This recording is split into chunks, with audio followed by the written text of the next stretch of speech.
At the very top of Bumbleweed Hill, far from roads, shops, and boring grown-up rules, there lived a dragon. His name was Stinkpot, and he was exactly what his name suggested. He smelled terribly. Not like rotten eggs or cabbage stew. No. Stinkpot smelled of old socks, wet umbrellas, and something you once dropped behind the sofa and forgot for 3 years. But Stinkpot didn't mind. Dragons are not the sort to worry about personal hygiene. He was proud to be different. He didn't hoard gold. He didn't roast sheep. He didn't terrorize villages, though he did once sneeze so hard that 3 cows rolled down a hill. What Stinkpot loved was smells. He collected them in bottles, in jars, in teacups and jam pots. Hundreds of containers lined the walls of his cave, each sealed tight with a cork and labeled in scratchy writing. One jar was labeled, "Freshly baked cinnamon rolls, pinched from Mrs. Wobble's bakery." Another, "Thunder after a summer storm." And another, "Baby dragon breath, mine."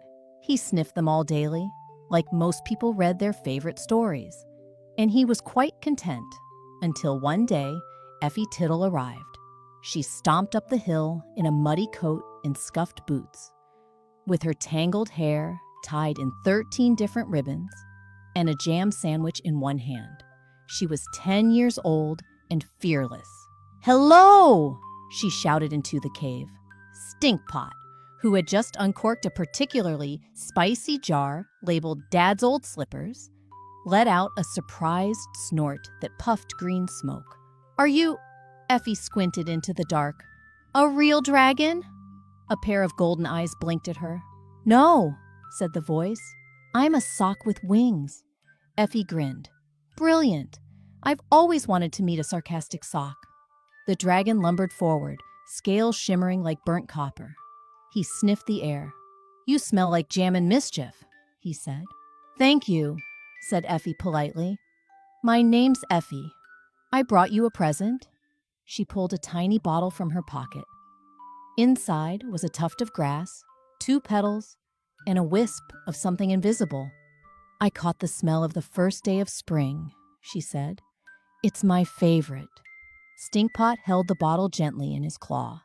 He sniffed, and his eyes went wide. No one had ever given him a smell before, not once. "Would you like to see my collection?" he asked, his voice suddenly hopeful. Effie nodded. He led her inside the cave. It was enormous, warm, cozy, and smelling of everything and nothing all at once. Bottles lined the shelves like colorful soldiers. She read the labels out loud. "The inside of a new book," "Laughing so hard you snort," "Sunday morning with pancakes." They spent the whole afternoon sniffing jars, laughing, and sharing stories. Day after day, Effie came back. She brought smells of her own. Lost tooth under a pillow. Raincoat after a muddy race. Grandma's hug, extra strong version. They built a new shelf together and called it the memory shelf. Then one rainy evening, Effie arrived with a very small bottle. "I saved this one for last," she whispered. Stinkpot uncorked it. It smelled of warm toast, cinnamon, tree bark, and something else, something soft, something a little sad and a lot wonderful. "What is it?" he asked quietly. Effie smiled.